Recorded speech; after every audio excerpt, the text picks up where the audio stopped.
Hey, everybody. Welcome to C3 Church Global Podcast, where we're talking all things church and leadership.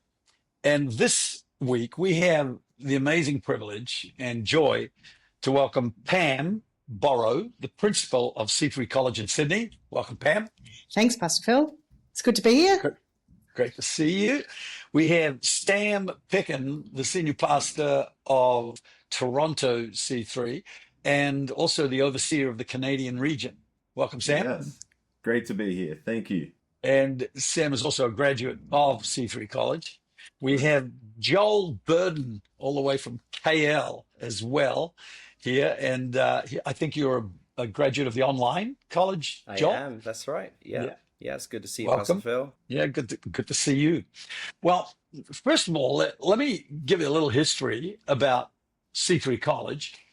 It started pretty soon after we actually got C3 going, our own church, because our small groups were growing fairly rapidly, multiplying, and we needed leaders and we needed to train leaders. So that was the motivation originally for starting a part-time Bible college on a Tuesday night, which went for around 3 hours. And we couldn't find halls. It was difficult we sometimes were on a stage in a hall for our, whatever, I think we had 25 students.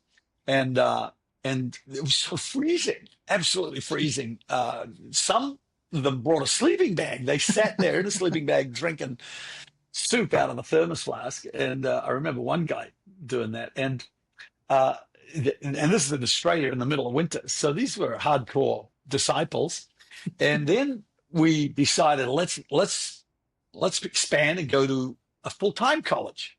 And I think we had 13 first-year students.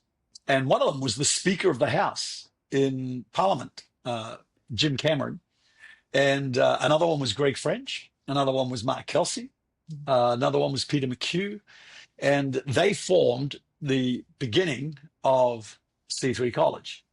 And then it just grew and grew and grew. And we found we needed pastors to be leaders. We needed worship leaders. We needed people who could write songs, who could write music. And so we expanded to have a School of Creative Arts. And that had 7 streams in it. And I personally wanted to see a renaissance of the arts in church, and not just the flannel graph kind of arts that the church had been using for eons, but actually to stuff that was excellent and as good as anything others were doing. And so we really pushed that hard, and the School of Creative Arts exploded. We even did painting, filming, lighting, all kinds of things in there. And then as we have gone on, other courses have evolved. Out of C3 College, probably be a little more than 10,000 graduates that have gone through over the years. Pam will correct me a little later on. I just thought I'd give you a bit of history about our college, what we're talking about. And then I was pretty exercised about starting our college online. So we went to that, and happily that was well before COVID. And we were producing very high quality material and content out of our TV studio. And so that was serving maybe, I think the last list I saw was around 247 churches. And so it became their Bible college that they could show their students in there. And then there were individuals studying at home as well. And then a new development came out of that, which was to revitalize pastors and to help young pastors who were just thinking of church planning to understand some of the rigors of pastoring. I think that's kind of impossible to fully impart that experience until you're actually in the saddle. But we formed a training program called Express, and that was only a 1 week long hardcore physical training, including all day teaching and praying for people, introducing them to moving in the power of the Holy Spirit, all the kinds of things that we didn't really go in depth in Bible college. We were able to do in there, getting people ready for the ministry. But we found that many pastors have come to that probably more than actual new initiators. We've had more pastors who are existing in their church, and they come to it and really find themselves getting on the right track physically and mentally and emotionally, and they get a real injection of fresh life out of that. And right now we're in the process of launching, or we have launched a new one as well, as called Academy, and another training program called Launch. So definitely C3 College, which is still operational, people. It's doing extremely well. It hasn't closed. It's moving forward in all kinds of ways. And we are wanting to reach this rising generation of Gen Z people with as much training as we can possibly get, because there is a revival happening all around the world. And I think that is an amazing opportunity for us to train workers for the harvest. So Pam, tell us, what's C3 College and what is on offer right now coming out? I know accreditation is one of the big things that we've achieved in the last number of years. Yeah. So, right now we're all online post-COVID, just because that's where we went to, and because you had the foresight, Pastor Phil, to get us online before anyone else was online. So that's awesome. So we're offering our certificate and our diploma online. We're working up our advanced diploma online as well. And we're in churches all around the world and training pastors and leaders all around the world, which is really exciting. We have like C3 Lausanne has used our stuff for years and years and years. So we're in Europe and Imagine is, and then there's churches in America. I know that Sam Pickens Church has used our stuff, Founts used our stuff, all sorts of, and particularly churches in the Southeast Asia region have formed great cohorts, like in Joel's church, where they study together. And there's last year there was 22 Indonesian pastors studying together. Pastor Joshua Wanada just went, right, you guys are doing it. And then he did it as well as the regional overseer. And then we've got guys in Africa. We've got a guy in Jordan, Kyrgyzstan. So there's and there's a bunch of Aussies and Kiwis. But so, all around the world, people are doing accredited, but then also our short courses are being used for part-time Bible colleges in lots of places. So it's exciting because now people don't come to Sydney. Pastors don't hate me, which is awesome, because we take their people. But instead, we take Bible college to churches, and it's all set up for them. We do all the hard work on the back end. They can run it in their local church, or they can do it individually. So it's super fun these days, college, because we're everywhere, all over the world. Fantastic. Yeah, well, I know that Pastor Sam, actually, we're not really correct in calling Pastor Sam. He's actually Dr. Sam. Yes, and, he is. He recently got his doctorate, and Right. there is you've done what I did that myself. I have ended up with 2 doctorates. One is an honorary doctorate, but You earned it. yeah, somebody said they're harder to get than the other kind. Yeah. So, yeah. Anyway, that being said, you have graduated from the college and then done further studies at a later date. Why? Tell me, if a person was to say, why not go straight to seminary? Why not go straight to somewhere where I could get my doctorate rather than do the Bible college before? Yeah, I mean, 2003 and 2004 was when I did it. I was 19 and 20, and I'm now 40, and that was a life-changing experience. I moved from Melbourne to Sydney to do it, immerse myself in it, and that doesn't mean just because it was in person. Doing it remotely, taking time away and prioritizing it recodes you, and you get immersed in the things of God in a whole different way. And I would say the biggest thing for me was clarity around my calling. I'm a pastor now, leader in C3, and that wouldn't have happened if I wasn't at Bible college. Wow. And I don't know if I was smart enough to know that back then, but just kind of doing what I thought was right, and then it ended up changing my life in incredible ways. Then during COVID, there's a lot of unrest around the world and confusion and polarizing subjects, and a lot of them are very malicious, so to speak, against the objectivity of God's truth and against, Yeah. what the foundation of our beliefs. And it Right. can be very confusing. And so being a leader in this day, is a new sense of enlightenment and Right. Gnosticism and all this kind of stuff going on. And so I just felt the Spirit nudging me, because I don't consider myself an academic. Traditionally, C grade student, not the brightest person around. And I was scary. It was scary because I already had a lot to do.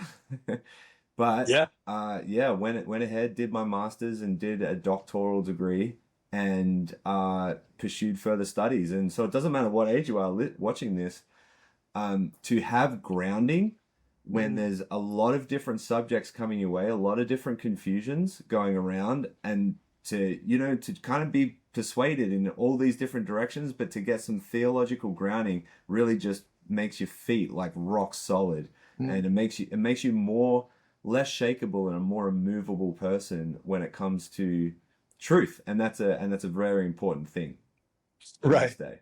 Yeah. Oh yeah. No doubt.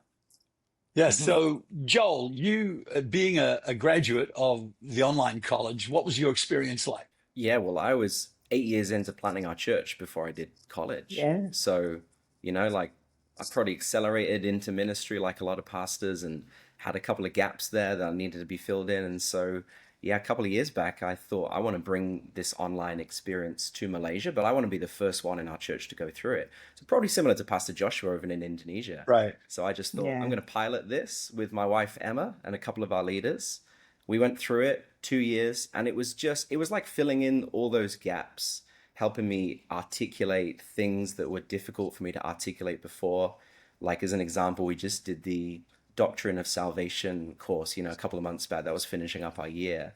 And like, that is amazing for altar calls and ministry. I can feel like there's new language to be able to explain things and articulate stuff. So even as a pastor, after 8 years of leading the church, seeing loads of results, college has still helped to just build a grounding and a foundation, which has been amazing. And the fact that it's online has helped me, because there's no way I could ever leave what I'm doing here and go overseas. So I love all the material being available. And now we've obviously taken a whole study group of people in our church, all of our leaders through college. We've got a study group of 14 just finished year 1. They're moving into year 2 to do the diploma. And then there's a new intake as well coming into year 1. So I think it's such a good foundation for so many of our upcoming leaders to do before they get too far into ministry, to just build those solid foundations. It's been fantastic. Absolutely. Right. Yeah. I wonder, Pam, if you, from your perspective, could just describe what value does the C3 College bring to our movement? Okay, so there's the obvious education side, but the thing that I think is the secret sauce is that it carries the culture, the vision, the values of our movement in amongst great Bible training. So people are not getting different values, different vision. Like there's, Pastor Phil, you do a lot of the training. So there's the heart of our movement in our training. And also all of the lecturers are local church people.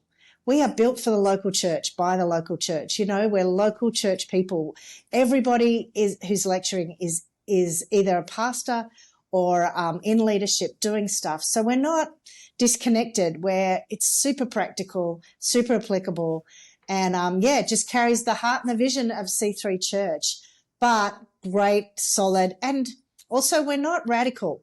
We're like straight down the line Bible teaching, straight down the line doctrine that is typical of our movement. Like, we're radical in that we are radical faith people and we're radical Holy Ghost people, but we're conservative biblically, right?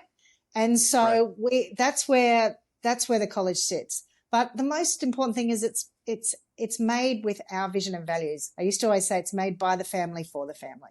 We're C3. Right. Yeah, awesome.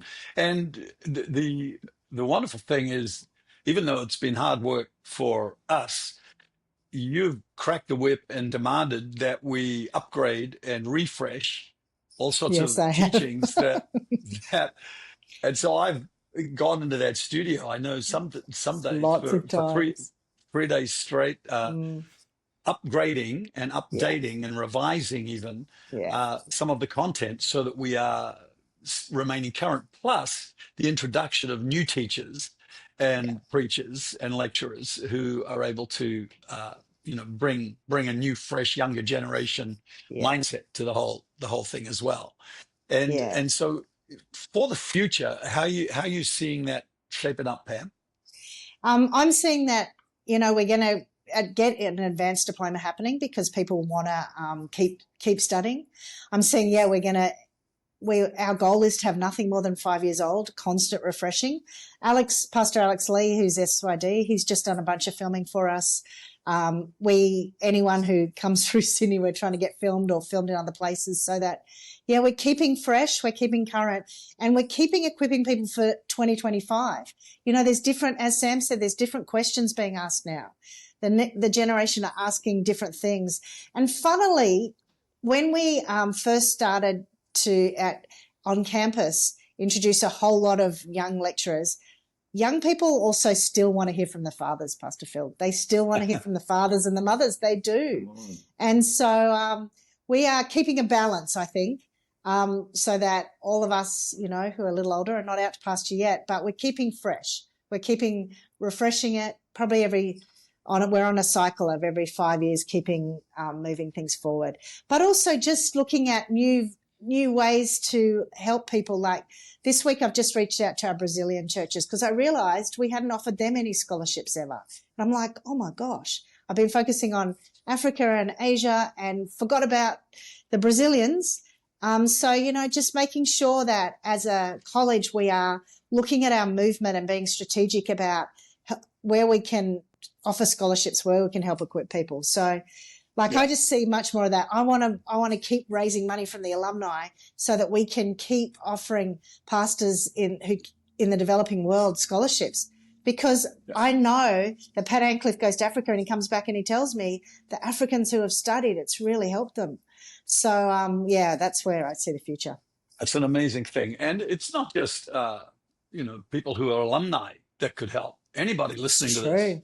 Yeah, it's whether true. they're in C3 or beyond C3. I mean, there's tons of people who listen to this, leaders who could help us subsidize these guys or even pay for them to come and do the study. And it's what, 3,000 a year? 3,900 in the first year now. So we've got scholarship for 10 So 10 inexpensive. pastors this year. Oh, Pastor Phil, it's so cheap. I know. I'm surprised. I That's know. amazing. Yeah. It's We've got to great. keep it affordable. I don't want to lock out people from coming. Like obviously the guys in the developing world are locked out, so we've got to fund them. Or we've got or we contextualize price them, don't we, Joel? So Joel's guys in Malaysia, they pay about a third because we're like, that's why we got 14. Let's bring it on. It's got such a big class. Yeah, it's awesome. And that's why Indonesia has 22, because we've got to contextualize prices, because our goal is not to make lots of money. It's to equip and train people. Not that we ever make lots of money, but yeah. So we also contextualize prices. So the new subjects that you speak of, Pam, are very important for us to stay current. So we're not trying to scratch itches that people aren't itching about. I think so. Having a guy like Alex Lee, and he had 150 salvations or so in It was packed. SYD, I feel you would have loved it. Oh, it was so exciting.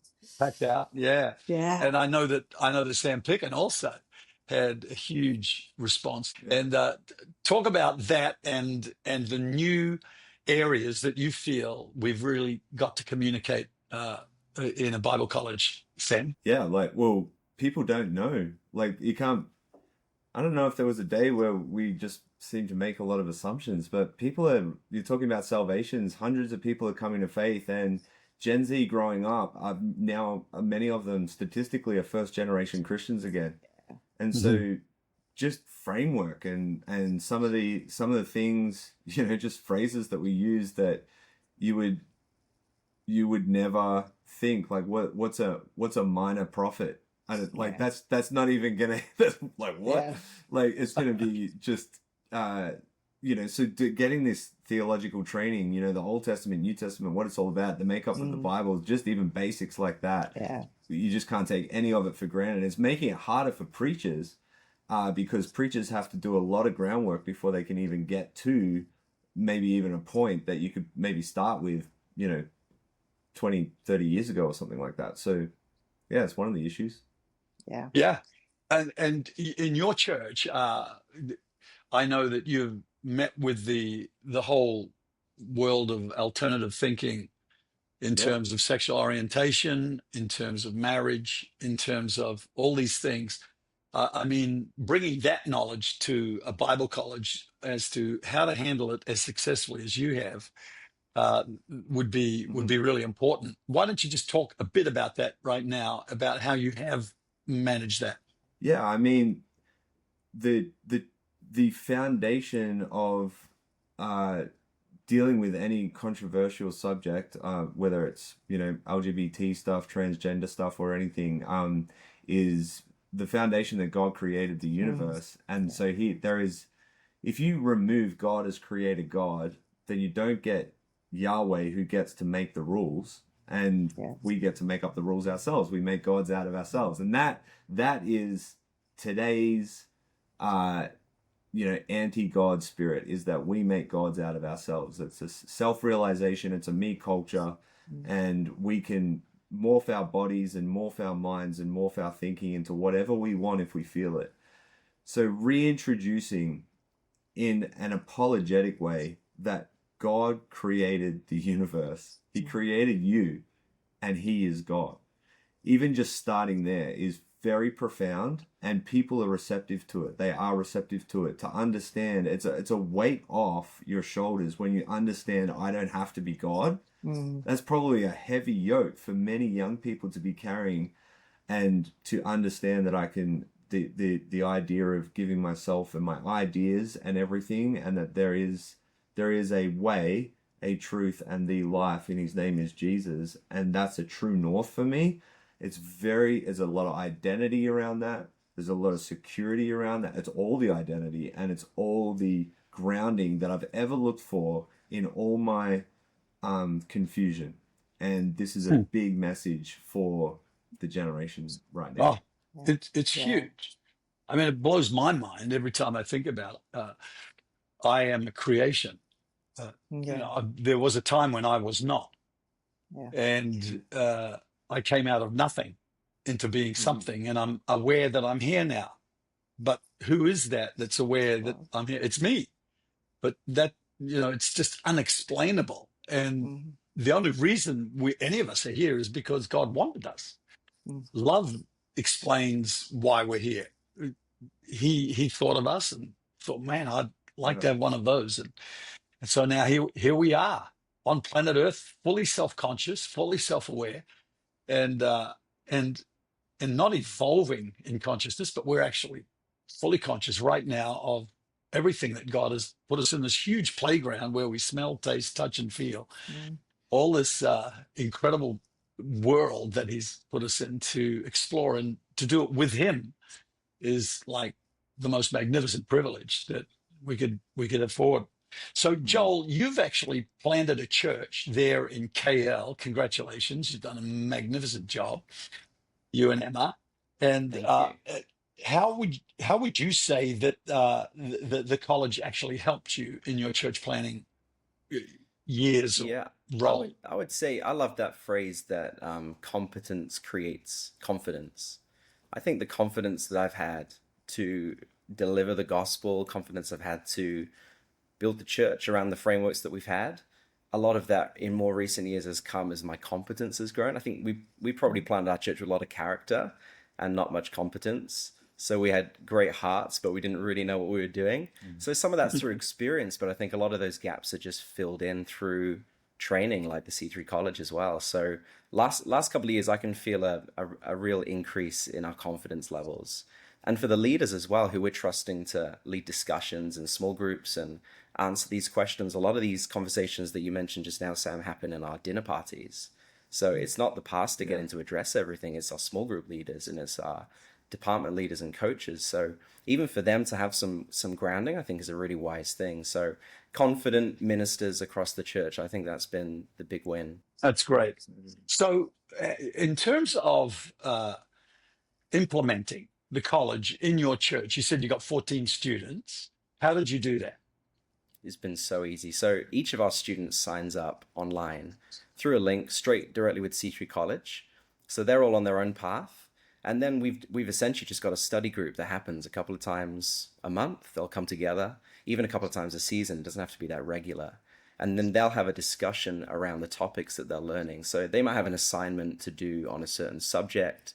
So the discussion of the night can be, what have we been learning? And then how can we produce our assignments or our essays or whatever we need to do. So those nights are amazing. They come together and there's just so much going on there. There's so much kind of splitting hairs and coming around the scriptures and learning stuff, discovering stuff that people have just never even thought of before.